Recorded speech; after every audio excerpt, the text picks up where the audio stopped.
Bismillah, Assalamualaikum warahmatullahi wabarakatuh.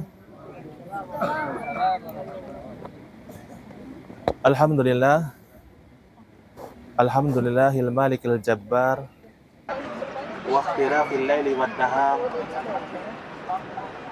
wa sallallahu ala nabiyyina Muhammadanil mukhtar wa ashabil akhyar wa tabi'ina wa man tabi'ahum bi ihsanin ma ta'aqaba al-lailu wan nahar. Amma ba'd. Hadirin bapak-bapak, ibu-ibu, jamaah Majelis Ta'lim Al-Bayan yang semoga dimuliakan Allah Subhanahu wa taala. Puji syukur marilah senantiasa kita panjatkan kehadirat Allah Subhanahu wa taala atas limpahan rahmat, taufik dan hidayahnya,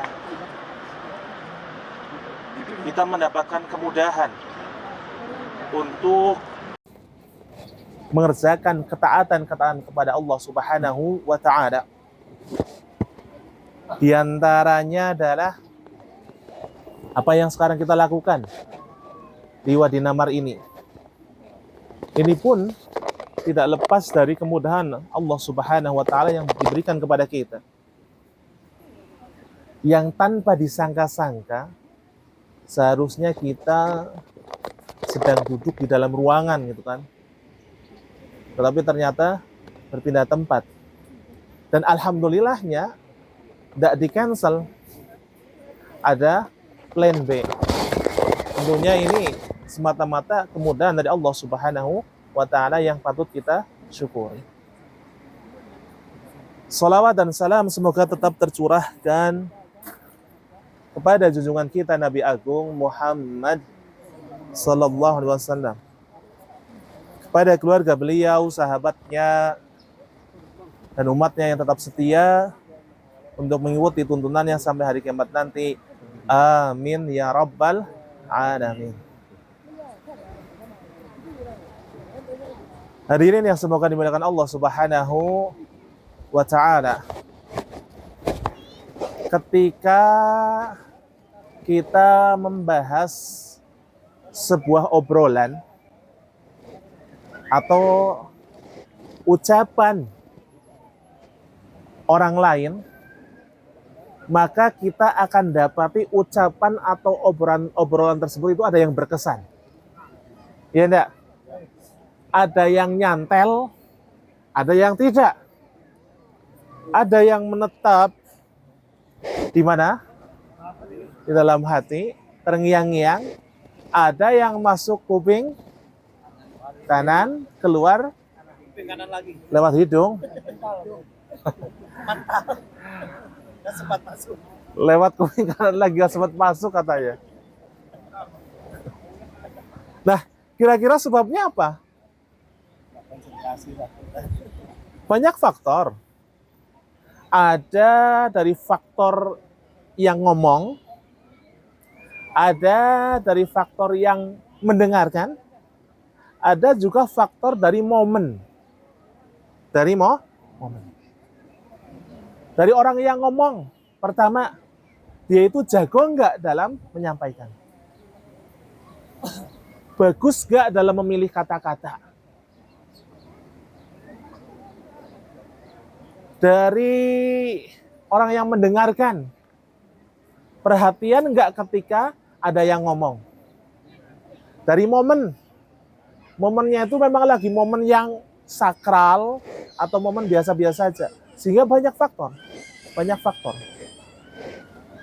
Nah, dari faktor-faktor yang ada, ketika semuanya itu mendukung untuk sebuah ucapan itu terngiang-ngiang, maka ucapan tersebut akan terngiang-ngiang terus. Yang ngomong piawai, menyampaikan dari hati.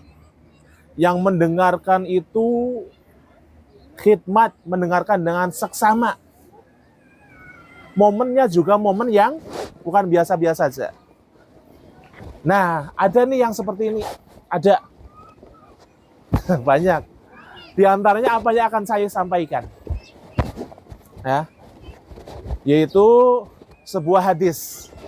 Sebuah hadis. Yang menyampaikan siapa? Rasulullah SAW. Orang yang spesial. Yang ketika penyampaian luar biasa. Kemudian keikhlasan dalam menyampaikannya juga luar biasa. Kan ada kata-kata ya, apa yang keluar di hati akan masuk ke dalam hati. Ini ada pada diri Rasulullah SAW sebagai pembicara. Kemudian dari yang mendengarkan, siapa yang mendengarkan? Para sahabat radhiyallahu taala anhum.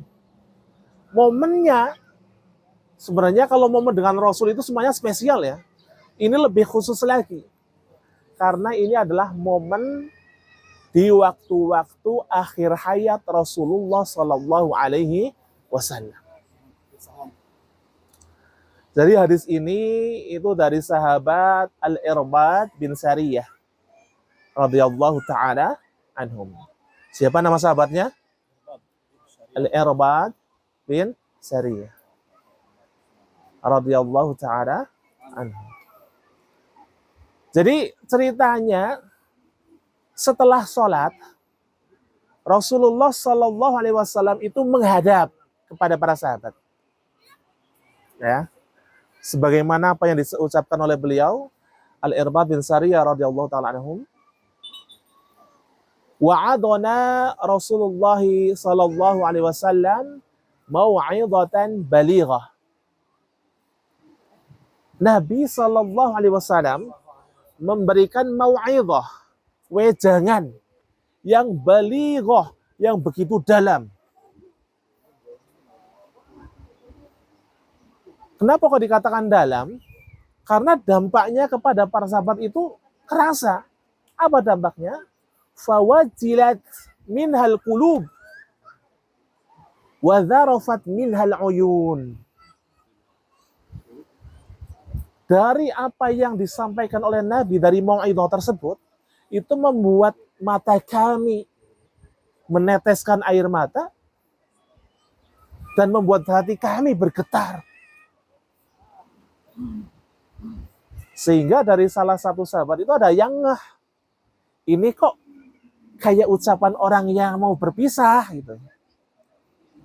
Sehingga dari salah satu sahabat ada yang berkata, ya Rasulullah, ka'annaha mau'izatu muwaddi'. Wahai Rasul, ini kok apa yang engkau sampaikan itu kayak omongan orang yang mau berpisah. Sahabat ngeh nih. Kalau keadaannya demikian, wahai Rasul, fa'ausina, maka berilah kami wasiat, berilah kami nasihat. Nah, ini di antara wasiat, pesan-pesan terakhir Rasulullah Sallallahu Alaihi Wasallam menjelang wafat beliau. Apa yang diwasiatkan oleh Rasulullah SAW pada momen ini? Kata beliau, usikum bittaqwallah. Ini yang pertama. Usikum bittaqwallah. Aku wasiatkan kepada kalian agar bertakwa kepada Allah Subhanahu wa Ta'ala.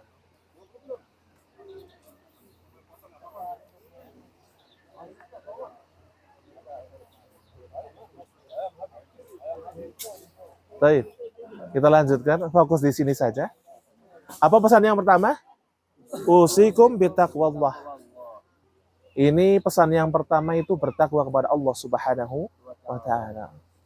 Pesan takwa, hadirin yang semoga dimuliakan Allah Subhanahu wa Ta'ala, ini adalah wasiat yang penting. Ini wasiat yang senantiasa Allah Subhanahu wa Ta'ala berikan kepada umat manusia. Ya ayyuhalladzina amanu taqullaha haqqa tuqatih. Ya ayyuhan nasu taqu rabbakumul ladzi khalaqakum min nafsin wahidah. Demikian juga ini wasiat Nabi Muhammad SAW kepada umatnya. Ittaqillaha haitsu ma kunt. Wa atbi'is sayyi'atal hasanata tamhuha. Demikian juga para ulama ketika mengingatkan umat manusia, yang diutamakan adalah apa? Ketakwaan. Yaitu dengan berusaha semaksimal mungkin untuk mengerjakan perintah Allah Subhanahu wa ta'ala dan menjauhi larangan-larangan. Kapan? Di mana? Kapanpun, dimanapun. Kapanpun, dimanapun. Mau di Wadi Namar, mau di kos-kosan, mau ketika bareng-bareng, mau ketika sendiri, berusaha untuk melakukan ketakwaan. Tapi saya kok kayaknya ya, kalau bareng-bareng takwa mudah itu. Kalau sendiri kok godongan berat banget. Gimana dong tipsnya? Ya jangan sendiri. Jangan sendiri. Terus gimana? Habisin energi di luar. Sehingga kira-kira ketika sendiri ya hanya untuk istirahat tidur aja. Gitu. Ya, kan sebenarnya kita sudah tahu celahnya. Kalau sendiri itu menjadi apa? Liar kan? Tidak terkontrol gitu kan? Maka kurangi porsi atau waktu sendiri. Ya. Ini yang pertama. Yang kedua, sibukkan diri dengan hal-hal yang bermanfaat. Kenapa? Karena yang namanya jiwa, ya, itu cenderung untuk mendorong kepada apa? Keburukan. Ya. Inna nafsa la ammaratun bisu. Jiwa itu narik kepada keburukan. Belum dari faktor-faktor yang lain. Jadi kita wasiat yang pertama adalah dengan takwa. Karena dengan takwa ini Masya Allah, banyak sekali kebaikan-kebaikan yang akan kita dapatkan. Di antaranya apa? Saya kok akhir-akhir ini kayaknya kerasa nyesek gitu. Masalah ada terus. Solusinya apa? Takwa. Kok di rumah di Indonesia keluarga ngabarin lagi butuh dana, di sini duit udah menipis. Solusinya apa? Takwa. Wa may yattaqillaha yaj'al lahu makhraja wa yarzuqhu min haitsu la yahtasib. Dan takwa itu adalah sebaik-baik bekal. Sebaik-baik bekal dalam perjalanan kita menuju akhirat. Kata Allah Subhanahu wa taala, "Wa tazawwadu fa inna khairaz zadit taqwa." Silakan kumpulkan bekal, kata Allah Subhanahu wa taala. Tapi ketahuilah, sebaik-baik bekal adalah ketakwaan. Ya, ini wasiat yang pertama. Bertakwa kepada Allah Subhanahu wa taala. Sirran wa alaniyatan wa haitsuma kunna. Yang kedua, lanjut Nabi Muhammad SAW, was-sam'i wat-tha'ah. Ini maksud yang kedua. Was-sam'i wat-tha'ah. Apa itu? Mendengar dan taat kepada siapa? Pemimpin. Pemimpin. Sebenarnya dalam ini Nabi itu konteksnya bicara pemimpin dalam konteks global. Ya. Dalam konteks global. Siapa? Pemerintah. Pemerintah. Tapi sebenarnya taat kepada pemimpin ini konteksnya juga berlaku untuk semuanya. Dalam semua skala kepemimpinan. Baik skala global, itu kenegaraan, ataupun skala-skala di bawahnya. Di bawah negara ada apa sih? Provinsi ada apa tuh? Ketuanya gubernur ya. Terus bupati, wali kota, terus camat, terus bawahnya camat apa? Kades. Kades bawahnya kades. Kadus dulu, Mbok. Kadus, terus RW, RT, terus Kepala rumah tangga. Hah? Hansip. Jadi dalam semua skala kepemimpinan itu kita harus taat kepada pemimpin kita. Termasuk dalam organisasi kita ada pemimpin. Ya. Pernah dengar nggak Nabi SAW pernah bersabda, "Jungilal imamu liyutamma bih."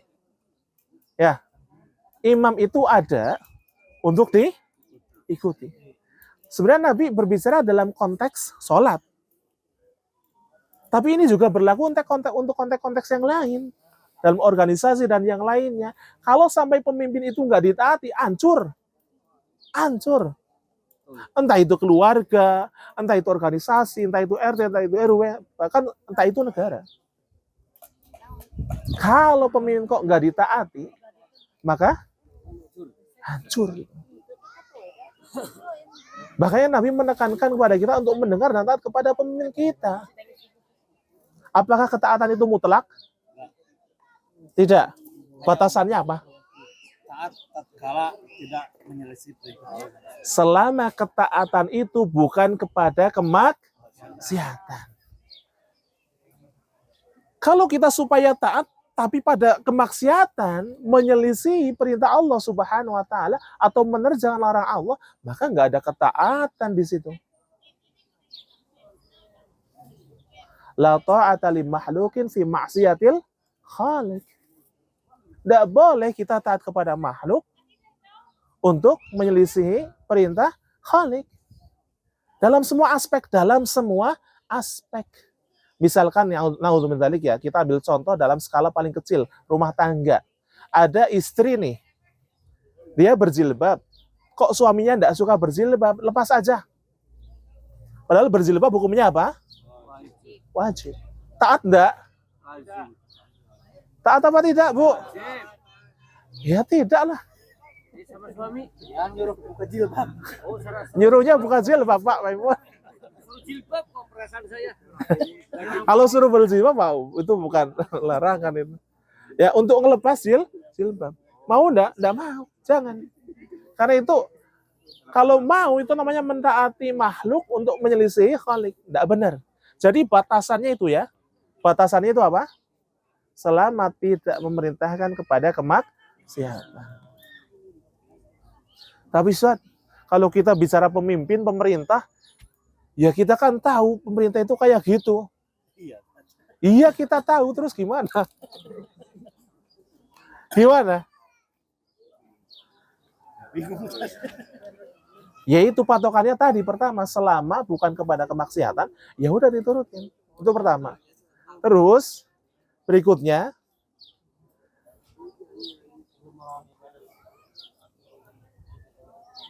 kok lupa ya? Yang pertama itu ketika pemerintah menyuruh kita bukan pada kemaksiatan. Ini yang pertama.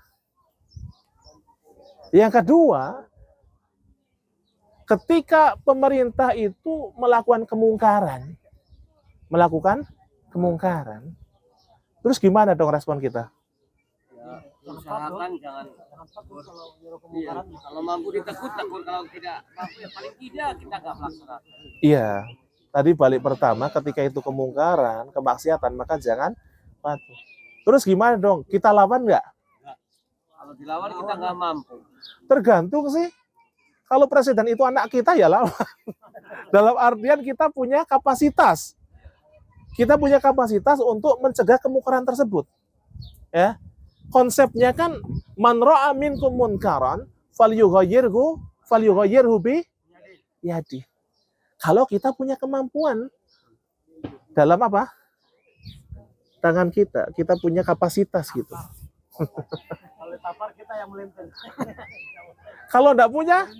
Kalau kita tidak punya kapasitas, tidak punya kuasa, dengan apa? Dengan lisan, dinasehatin. Dan nasihat juga ada caranya. Ada caranya. Ya kalau memang TikTok itu khusus untuk nasihat presiden, memang sengaja buka, silakan aduan, saya menerima aduan, silakan. Tapi kalau di TikTok itu tujuannya untuk apa? Menjatuhkan, jangan. Yang ada malah tambah apa? Masalah. Ya. Ini bukan menghilangkan masalah, tapi apa? Menambahkan masalah. Ketika kita tidak punya kuasa nih, ya, terus kita juga nggak mungkin untuk ngomong siapa kita, tidak punya akses, maka beralih pada yang terakhir apa itu? Kita selisihi, kita minimal kita ingkar. Jadi gini loh, ketika kita tidak ikut komen dengan pemerintah, itu bukan berarti kita ridho. Jangan dikatakan apa itu apa-apa nurut ke pemerintah, jelas-jelas pemerintah itu bukan berarti kita ridho, enggak. Ketika itu jelas-jelas kemungkaran ya. Tapi kita sedang mencari mana yang lebih kecil mafsadatnya. Mungkin jamaah pernah dengar istilah akhafud darurain. Ya.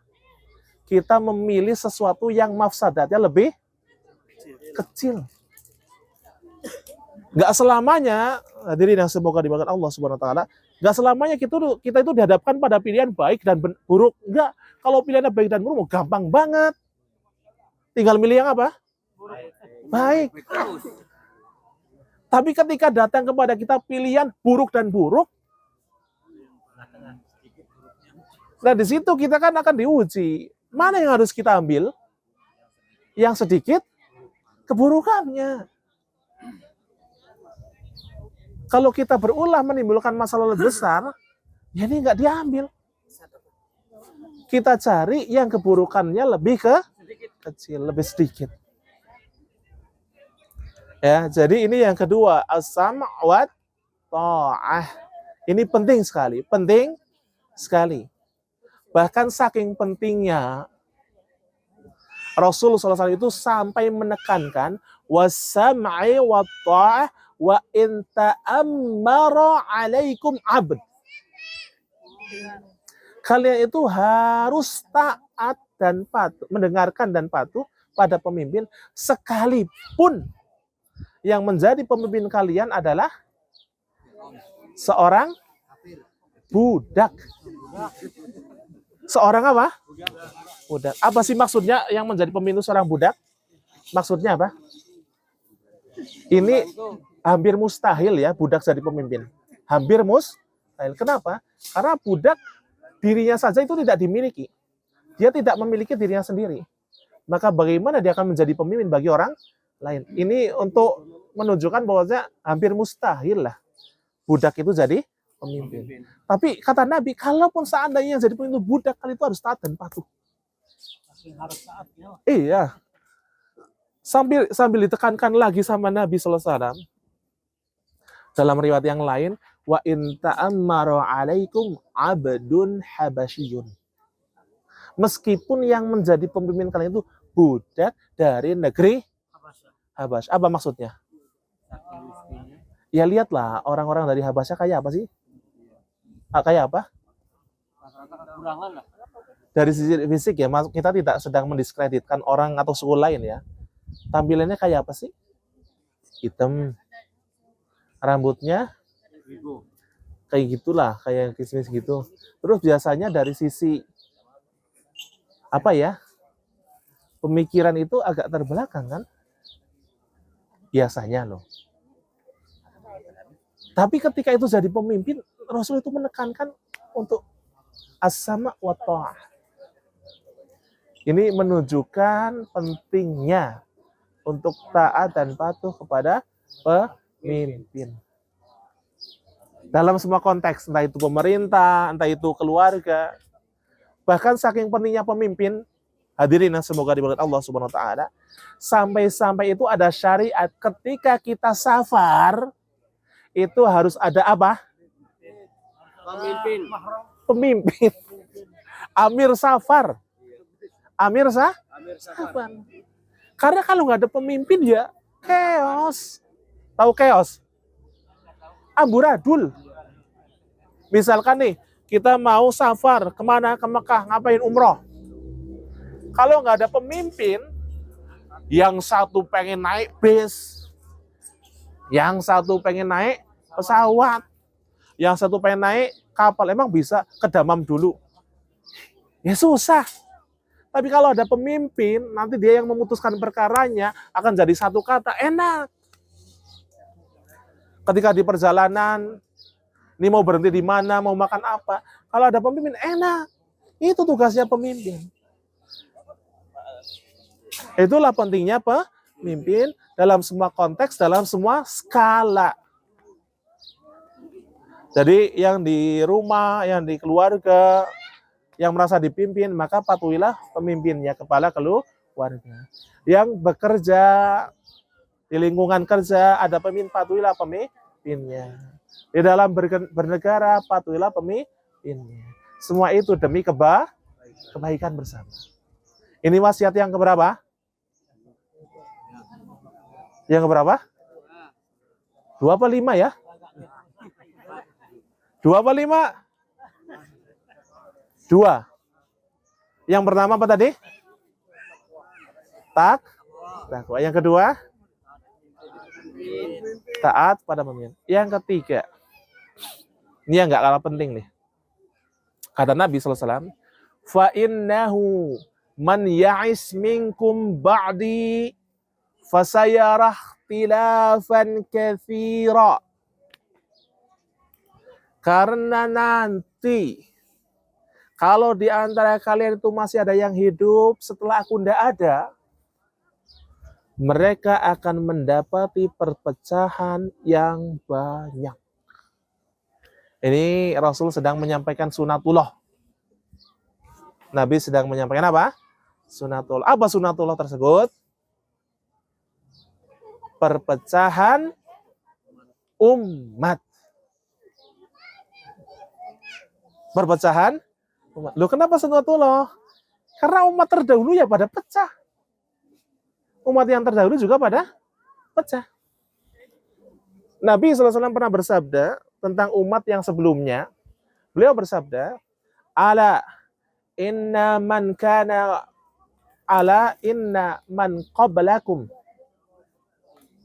inna man kana qablakum min ahlil kitab iftaraku ala sintaini wa sab'ina millah. Nabi pernah bersabda kepada para sahabat, wahai sahabat, ketahuilah bahwasanya umat sebelum kalian dari kalangan ahlu kitab terpecah menjadi 72 berapa? 72 golongan. Lanjut beliau, wa anna hadhil millah sataftariku ila salasin wa sab'ina millah. Ila salasah wa sab'ina millah. Adapun agama ini, agama apa? Islam akan terpecah menjadi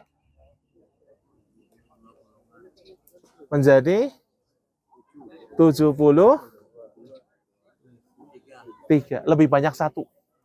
Kalau sebelumnya berapa? 72. Umat Islam 73. Ini perpecahan yang dikabarkan oleh Rasulullah SAW. Jadi 73. Dan parahnya Pak, Bu, parahnya, ini harus hati-hati. Isnani wasaba'una finnar. Dari 73 itu 72 ada di neraka. Wa wahidatun fil jannah. Dan satu golongan ada di surga. Terus tugas kita kira-kira kalau tahu kayak gini, kita mempelajari yang 72 apa mempelajari yang satu yang selamat tuh? Yang selamat. Yang satu lah, ngapain kita mempelajari dulu? Akeh banget. Nek wong Jawa bilang. Apa? Akeh banget, banyak banget. Mending kita sibukkan untuk mempelajari yang satu ini. Kalau kita pelajari yang satu ini, insya Allah aman dari yang 72 itu. Kata Nabi SAW ketika ditanya, siapa golongan yang satu itu, wahai Rasul? Alladzi ana alaihi al-yaum wa ashabi. Itu adalah golongan yang sekarang aku di atasnya dan begitu juga para sahabat. Kita balik dulu ke hadis yang tadi ya, yang pertama yang dari sahabat Al-Irwad bin Sariyah. Kata Nabi, karena kalau seandainya di antara kalian itu ada yang masih hidup setelah aku tidak ada, akan mendapati perpecahan yang banyak. Ini perpecahannya tadi. Terus kalau kita mendapati situasi tersebut, apa tipsnya? Kan kita udah tahu 72 itu di neraka, 1 di surga. Apa tipsnya agar kita berada di satu golongan yang selamat tadi itu? Apa tipsnya? Kata Nabi Muhammad SAW, fa'alaikum bisunnati wa sunnatil khulafa'ir rasyidin al-mahdiyyin min ba'di. Addu 'alaiha bin nawajid. Dalam riwayat yang lain, tamassaku biha.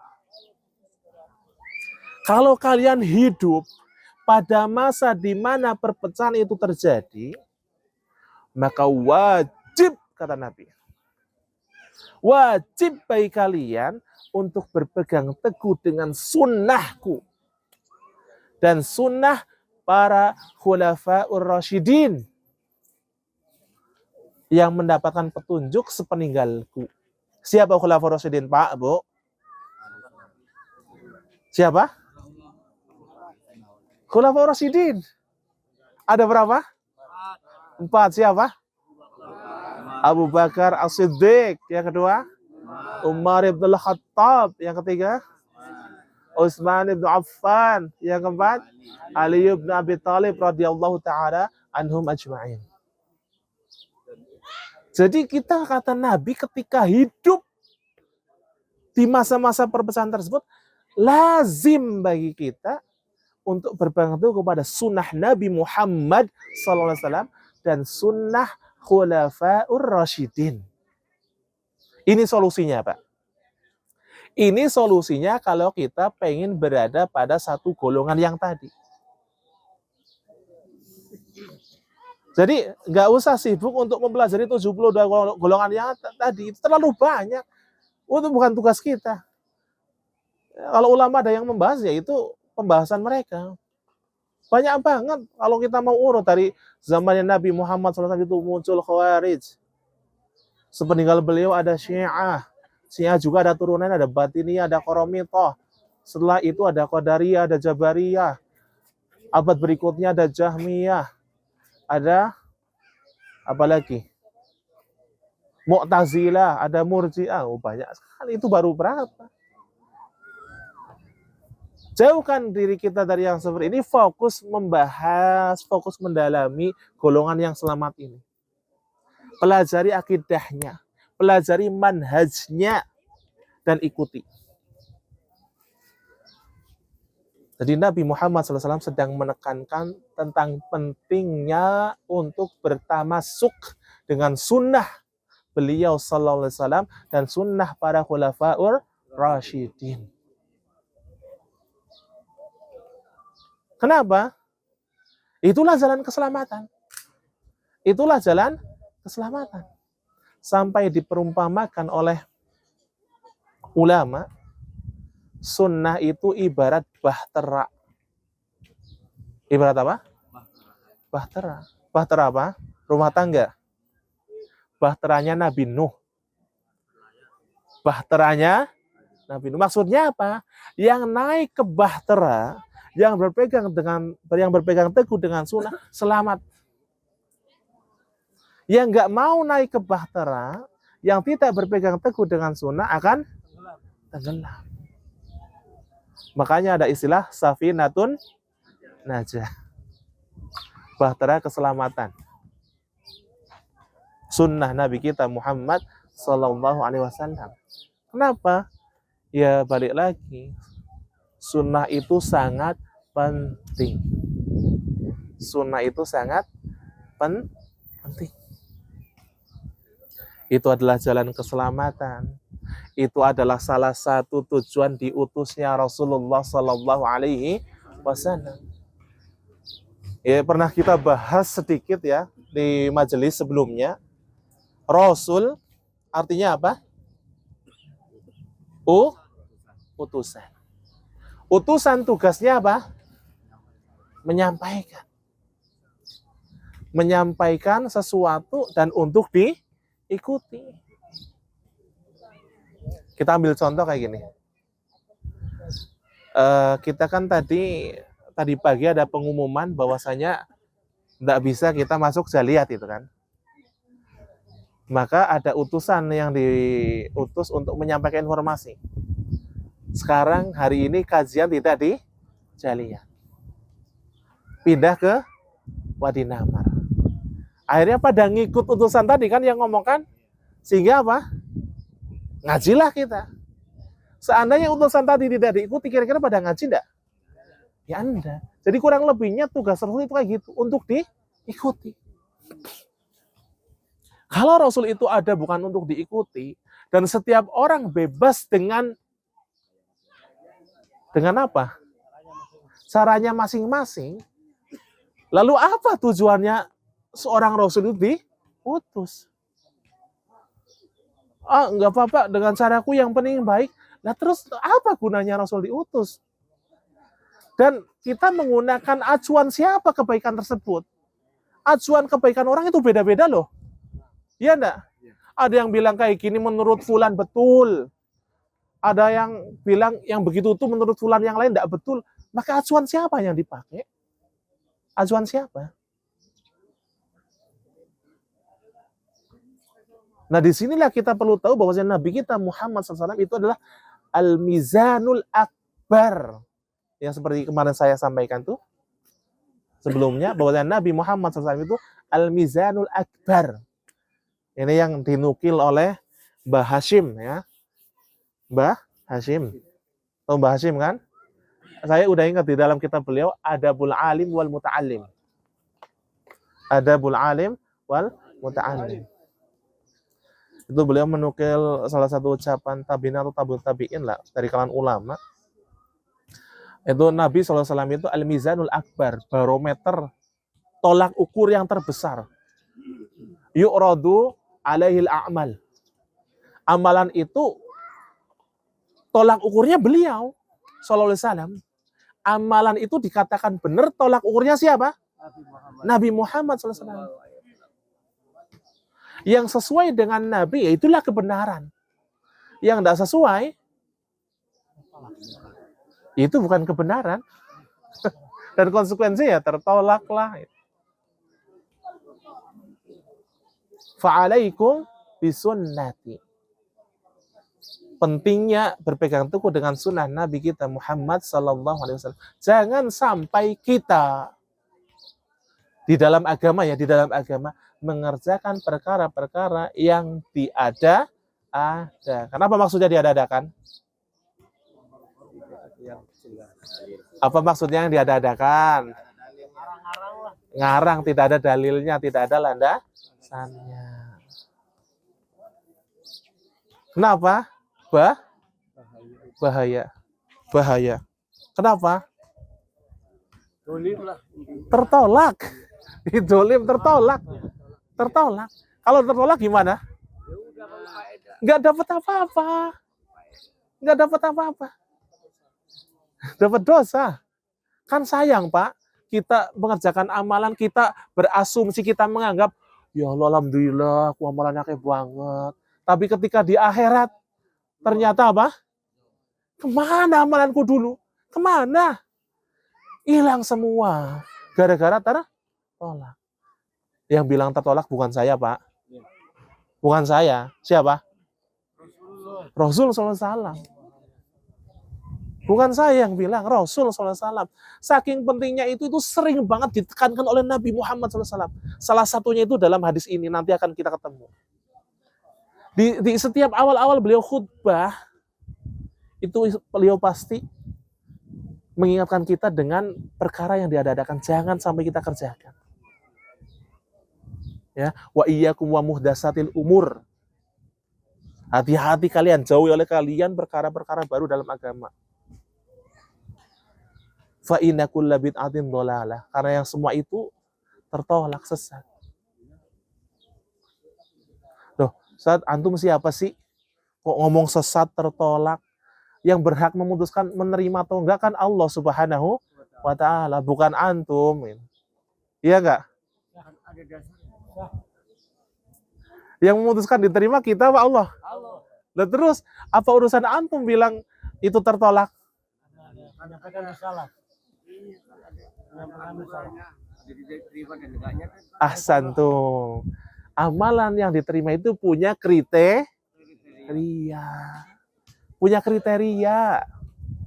Kalau nggak sesuai kriteria, semua orang tahu itu pasti nggak akan diterima kalau sudah ada kriterianya. Gini loh Pak, bayangin Bapak pulang nih, insya Allah sih rumahnya sudah pada bagus-bagus ya.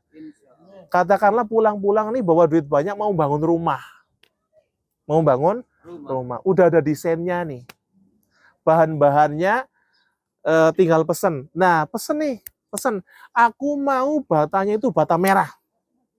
Nggak mau bata ringan. Nggak mau, apalagi bata kok. Kan sudah ada kriteria ya? Kok yang datang bata putih? Mau nggak? Ya Allah. Apa? Nggak mau. karena tidak sesuai dengan Nggak sesuai kriteria. Kriterianya apa sih? Kriteria amalan diterima itu apa? ya insya Allah apa perintah Rasulullah. Dua. Pertama, Perintah Rasulullah yang ada hadiah. Oke, 2 kriteria amalan yang diterima. Angkat jari dulu dong. Oke, ikhlas. Ikhlas. Terus yang kedua?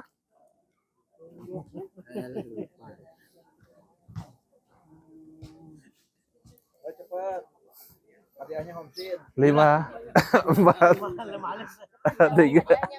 Yang kedua nggak tahu. Aduh ya Allah, nggak tahu emang. Oke, pas ya. Oke, ada yang ngajung tadi. perintah Rasul perintah Allah. Perintah Rasul, perintah Allah. Apa maksudnya? Ya kriteria itu yang dianjurkan. Yang pertama apa tadi? Yang pertama apa? Kan ada 2. Perintah Rasulullah. Yang pertama, Kriteria Rasulullah. yang kedua, Ya itu. kriteria Allah. Allah yang dua-duanya itu harus dijalankan. Iya, 2-nya itu apa? Kriteria Allah, kriteria Rasulullah gitu. Amalan yang bisa diterima itu ada kriterianya. Sudah mau disempurnain nggak? Umi mau jawab. Ambil nafas dulu Pak, biar gak grogi. Udah langsung lah. Oh, Mas. Gimana? Oh, ada perempuan dulu sekali-kali nih. Sekali-kali perempuan nih. Silakan Bu. Amalan yang diterima oleh Roy itu yang sesuai sunnah, Aha, yang sesuai syariat dan sunnah. iya. Itu kan 2 ya, yang satu apa? Apa tadi Pak Ketua? Soalnya apa tadi? Ada 2 kriteria amalan yang bisa diterima. Kriteria amalan. Jawab lagi. Iya, amalan yang bisa diterima oleh Allah itu ada 2 kriteria sebutkan. Iya, kriterianya itu kan yang sesuai syariat dan sunnah menurut Quran dan hadis. Iya. Itu satu Bu, satu lagi. Oh, satu lagi. Iya. Oh ya. Cuman itu taunya Ustaz. Oh.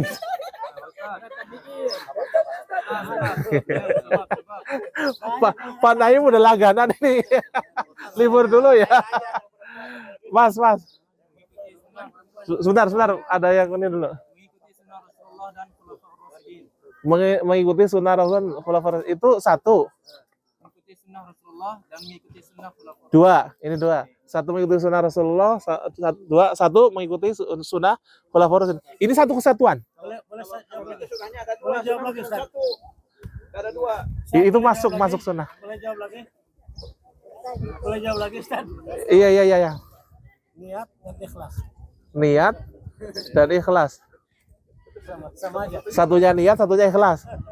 Itu satu kesatuan. Rasulullah dan para ustaz. Belum. Belakang yang pakai sebentar. Amalan untuk diterima oleh Allah Subhanahu wa taala itu adalah amalan yang memenuhi 2 kriteria atau 2 syarat. Apa syarat itu?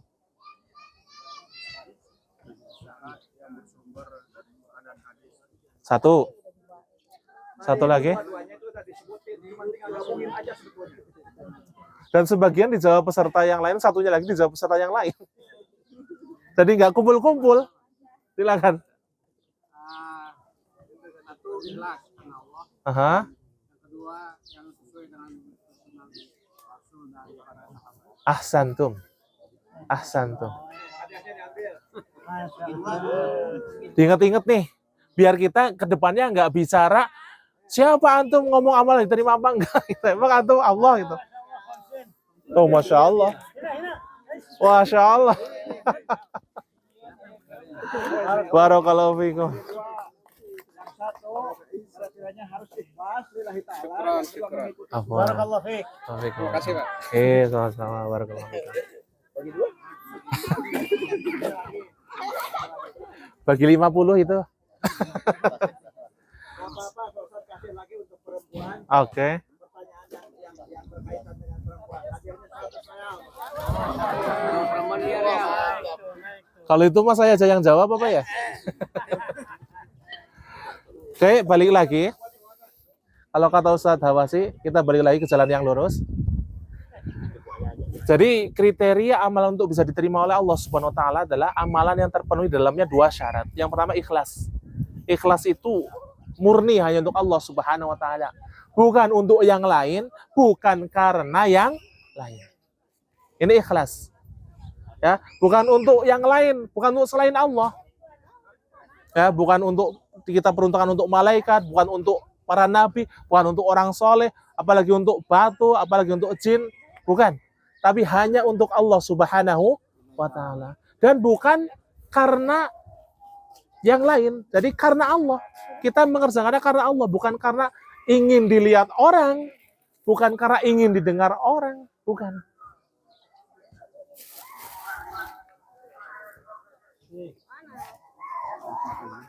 Ini ikhlas. Ini ikhlas. Yang kedua adalah muttaba'ah, mengikuti Rasulullah Shallallahu Alaihi Wasallam, karena beliaulah barometer, tolak ukur terbesar untuk kebenaran. Jadi kita hidup ya itu, Pak, ya, untuk diuji oleh Allah Subhanahu Wa Taala. Ayyukum ahsanu amala. Siapakah di antara kalian yang amalannya paling baik? Paling baik itu apa? Itu 2 kriteria tadi. Yang paling ikhlas ya akhlasuha wa aufaquha lisunnah. Yang paling ikhlas untuk Allah dan yang paling sesuai dengan tuntunan Rasulullah SAW. Oleh karena itu, kenapa terus kita tekankan tauhid dan sunnah? Karena tauhid itu kita penekanannya pada keikhlasan. Kenapa kita bilang sunnah?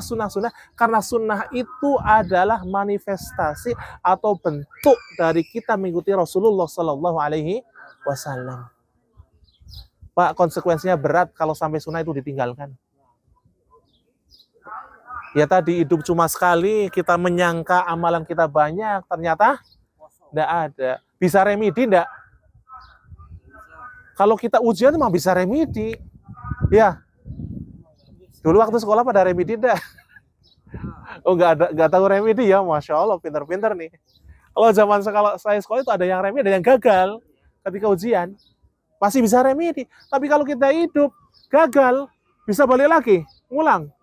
Nggak bisa. Itu bahayanya. Dan kalau sunnah itu kita tinggalkan, Pak, orang-orang menjadi asing dengan sunnah. Orang-orang menjadi asing dengan sunnah. Bahkan kepada hal-hal yang wajib itu jadi asing. Contoh ya. Mungkin yang pada senior-senior ini mengalami masa-masa di mana orang-orang mulai berjilbab itu dianggap aneh. Ya. Jilbab kok dianggap aneh? Padahal itu kewajiban. Orang berjenggot dianggap aneh. Padahal itu sunnah. Kenapa? Karena saking asingnya. Itu di mobil yang trotoar dipindahkan.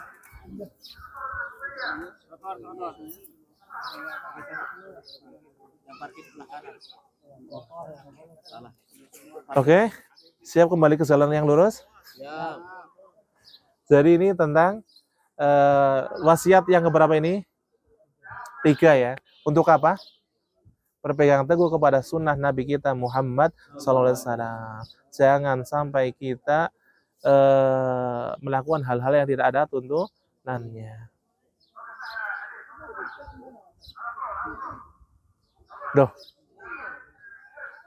Kalau misalkan kita dengar ada orang ngomong selama itu baik, ya enggak apa-apa dong.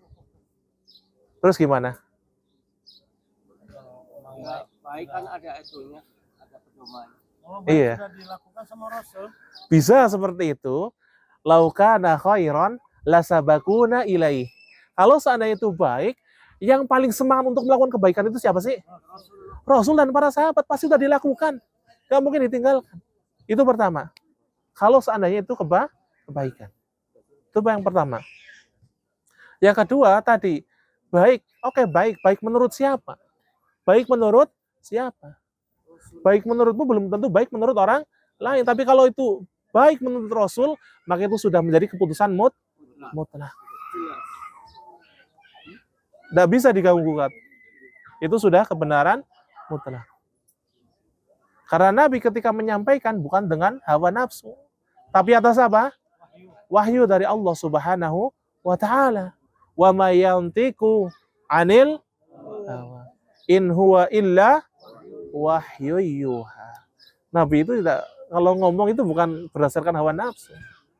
Apa yang beliau sampaikan itu adalah wahyu yang Allah turunkan kepada beliau sallallahu alaihi wasallam.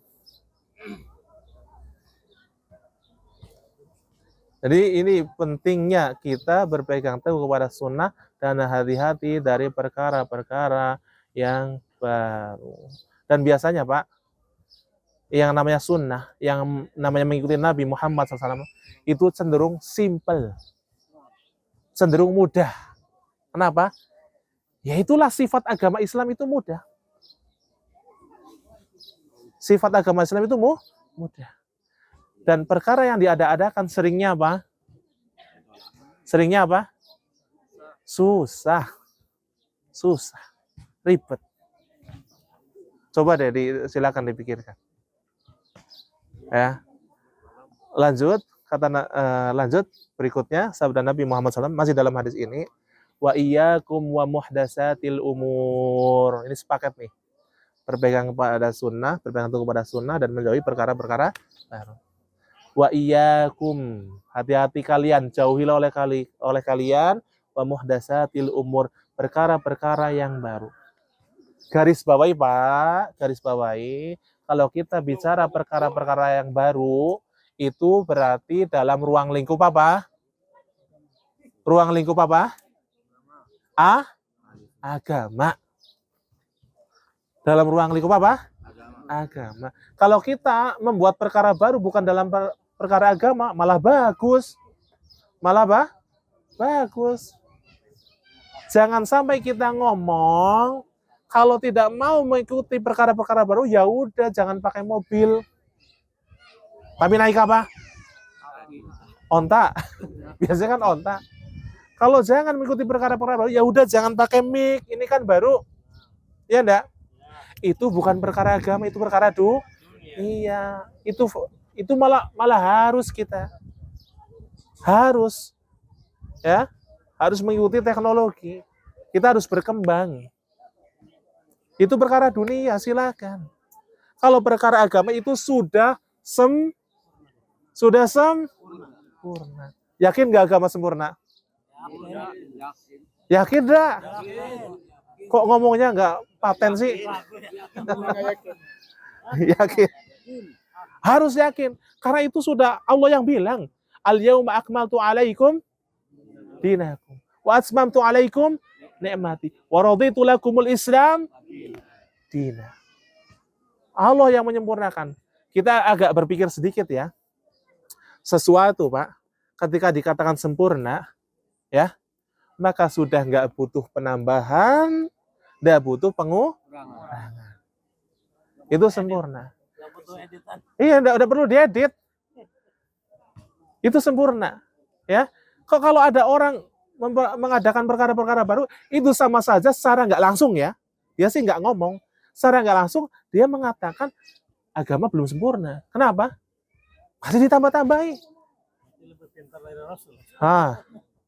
Nih loh, kita kan tahu. Laqad khalaqnal insana fi ahsani taqwim. Kata Allah, kami sudah menciptakan manusia dalam bentuk sebaik-baiknya, dalam bentuk yang sempurna. Ini bentuk sempurna nih. Ya. Dengan mata dua, telinga 2, ada tangan dengan jari 5, ini bentuk sempurna nih. Kalau ditambahi, ya, misalkan ada tambahan mata 1 di sini, jadi apa itu? Ya jadi nggak sempurna, ya nggak? Atau diedit, hidungnya dihadapin ke atas, ini yang ke bawah, dihadapin ke atas. Itu berarti belum sempurna. Gitu loh, Pak. Agama Islam pun seperti itu sempurna. Nggak perlu diotak-atik, nggak butuh tambahan, nggak butuh pengurahan. Itu loh maksudnya sempurna. Makanya beragama itu simple. Kalau tidak salah ada sahabat Ibnu Mas'ud radhiyallahu ta'ala itu sampai berkata, "Ittabi'u wa la tabtadi'u. Faqad kufitum." Udah dalam beragama itu ikut aja, ngikut. Nggak usah aneh-aneh bikin perkara-perkara baru. Kalian tuh sudah dicukupkan. Yang ikut ya udah, selamat gitu. Hadis ini diriwayatkan oleh Al-Imam At-Tirmizi, Abu Dawud, dan yang lainnya. Kalau tidak salah Al-Imam At-Tirmizi itu beliau sampai berkomentar hadis ini hasan sahih kalau tidak salah ya. Yang jelas ini hadis yang sabit. Makbul, bukan hadis dhaif. Itulah pesan Rasulullah SAW menjelang wafat beliau, ya, dalam sebuah hadis yang diriwayatkan oleh sahabat Al-Irbad bin Sariyah. Oke, bapak-bapak, ibu-ibu, itu saja yang bisa kami sampaikan pada kesempatan kali ini. Alhamdulillah, wassallallahu ala nabiyina Muhammadin wa ala alihi washabihi wa baraka wasallam. Subhanakallahumma bihamdika asyhadu an la ilaha illa anta astaghfiruka wa atubu ilaik. Assalamualaikum warahmatullahi wabarakatuh. Waalaikumsalam warahmatullahi wabarakatuh.